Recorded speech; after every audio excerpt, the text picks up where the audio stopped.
카보로딩 기간엔 탄수화물을 섭취해야 된다고 말씀드리긴 했지만 탄수화물이라고 해서 뭐든지 좋은 건 아닙니다. 과자라든가 과일 등 설탕이 많이 들어간 음식은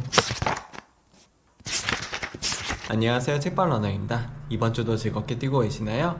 어느덧 10월 말입니다. 길고 긴 후연을 지나 춘천 마라톤과 JTBC 마라톤이 코앞으로 다가왔습니다. 대회까지 불과 며칠을 앞둔 지금 대부분의 주자가 자신의 목표 기록을 설정했으리라 생각하는데요. 이번 영상에서는 풀마라톤을 준비하는 데 있어 꼭 필요한 카보로딩에 대해서 이야기하는 시간을 가질까 합니다. 오늘 내용은 일본에서 영양사이자 러너로 활동 중인 사하라 가즈마가 쓴 칼럼을 토대로 안내해드릴 예정이니까요. 영상 끝까지 재밌게 봐주시면 감사하겠습니다. 그럼 가볼게요. 여러분은 카보로딩에 대해 잘 알고 계신가요? 카보로딩은 쉽게 말해 우리 몸 안의 글리코겐 양을 평소보다 늘리는 식사 방법을 뜻합니다. 우리가 몸을 움직이기 위해서는 에너지가 필요하며 그때 제휴가 되는 게 탄수화물과 지방입니다. 이때 변환되지 않는 에너지원은 우리 몸 안에 저장되는데 지방은 피하지방 또는 내장지방이라는 형태로, 탄수화물은 간과 우리 근육의 글리코겐이라는 형태로 쌓입니다. 이 에너지원은 우리가 활동할 때 꺼내서 쓰게 되는데 어느 특정 에너지원만 쓰는 건 아니고요.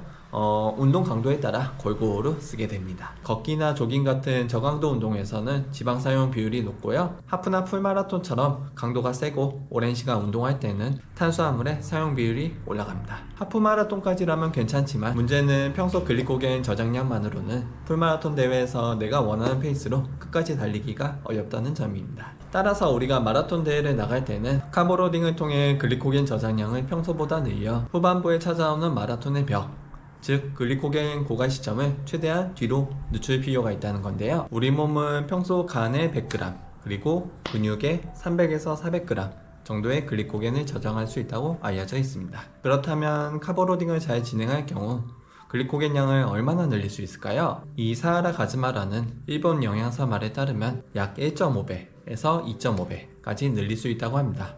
엄청나지 않나요?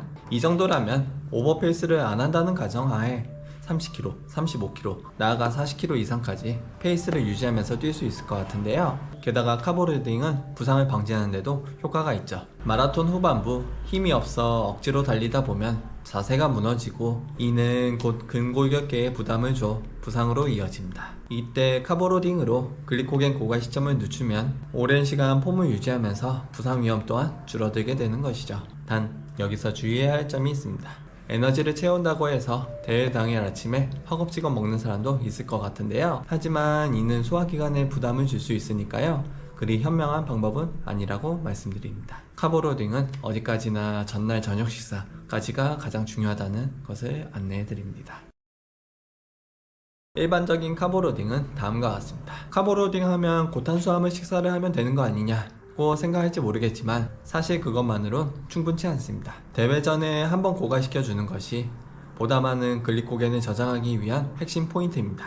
예를 들어 한쪽 다리만 운동시켜서 글리코겐 양을 거의 소진시킨 후 3일 동안 고탄수화물 식사를 하면 운동한 다리 쪽에만 평소보다 더 많은 글리코겐이 쌓인다는 연구 결과가 있었습니다. 즉 글리코겐 저장을 촉진시키기 위해서는 일정 수준 강도 높은 운동이 필요하다는 뜻입니다. 그렇다면 이 고갈주는 언제 하면 좋을까요? 일반적으로 대회 일주일 전에 한번 숨이 차도록 빠르게 뛰어주는 걸로 충분합니다. 이때 페이스는 대회 페이스 또는 그보다 빠른 속도로 뛰고 거리는 한 10km 전후로 잡아주시면 될 것 같습니다. 4일 전이라면 몸에 피로가 안 남을 정도, 그러니까 한 3에서 5km 정도를 뛸 것을 권합니다. 대회 페이스 또는 그보다 빠른 지속주로 글리코겐을 어느 정도 소진한 후 남은 기간은 탄수화물을 채우는 단계로 전환합니다. 구체적으로는 대회 3일 전부터 하루 전까지 고탄수화물 식단을 유지하면서 러닝량을 단계적으로 줄여나가는 건데요. 고탄수화물 식단은 다음과 같습니다. 하루 식사량의 70%를 고탄수화물로 섭취하고 지방 15%, 단백질 15% 전후의 비율로 식단을 짭니다. 소비하고 섭취하는 칼로리 밸런스를 이분하게 유지하면서도 탄수화물 양을 늘릴 필요가 있으며 여기서 포인트는 평소보다 밥을 2배 먹는 것과 기름기 있는 음식을 얼마만큼 적게 먹느냐 입니다. 또한 저장된 글리코겐을 불필요하게 소모하지 않도록 달리는 양을 줄일 필요가 있습니다. 이 시기에는 20분에서 40분 정도의 짧은 조깅으로 컨디션을 조절할 걸 추천드립니다. 대회 3일 전부터 고탄수화물 식사를 충분히 했다면 이제 남은 건 대회 당일 아침에 조정하는 것 뿐입니다. 이때 주의할 부분은 우리 근육 내의 글리코겐 양은 이미 충분하지만 간 속에 있는 글리코겐의 경우 하룻밤만 자도 40에서 60%까지 그 양이 줄어든다는 건데요. 간 글리코겐은 우리 몸의 혈당을 유지하는데 매우 중요한 역할을 합니다. 따라서 자는 동안 소비한 간 글리코겐을 아침 식사로 채워줄 필요가 있는 것이죠. 아침 식사는 대회 시작 3-4시간 전에 해주는 것이 좋고요. 영양사의 말에 따르면 체중 1kg당 1.5에서 2g의 탄수화물을 섭취하는 게 이상적이라고 합니다. 이는 밥으로는 한 공기 반 또는 삼각김밥 2-3개에 해당하고요. 반찬과 같이 드실 경우 저지방 그리고 가급적 적당한 단백질을 함께 곁들이면서 식사하시길 권합니다.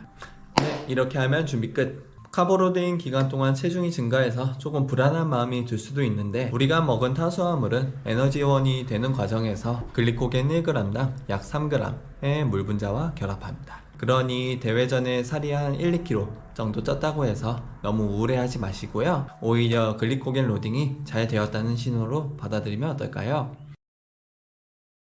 오늘은 대회 전 실천하면 좋을 카보로딩에 대해 살펴봤습니다. 조금 도움이 되셨을까요? 카보로딩은 목표를 달성하기 위해 필요한 작업이라고는 할 수 있지만 반대로 너무 의식한 나머지 평소에 안 먹던 음식을 먹거나 또는 과하게 먹어서 대회 당일 복통이나 소화장애를 호소할 수 있습니다. 그러니 본 대회 전에 한두 번쯤 시험하면서 내게 맞는 방식을 찾아가길 바라겠고요. 그리고 마지막으로 전달드릴 내용이 한 가지 있습니다. 카보로딩 기간에는 가급적 탄수화물을 섭취해야 된다고 말씀드리긴 했지만 탄수화물이라고 해서 뭐든지 좋은 건 아닙니다. 과자라든가 과일 등 설탕이 많이 들어간 음식은 근육 내 글리코겐에 저장이 잘 안 된다 합니다. 우리 근육 간 글리코겐은 마라톤처럼 중고강도 이상의 운동을 할 때는 즉각적으로 꺼내서 쓸 수 있는 중요한 에너지원이니까요. 카보로딩 기간에는 밥이나 빵, 면 같은 전분류 음식으로 내 몸속에 에너지를 차곡차곡 쌓으면서 대회를 임하시길 바랍니다. 네, 그럼 오늘 영상은 여기까지고요. 다음 시간에 또 다른 영상으로 찾아뵙겠습니다. 감사합니다.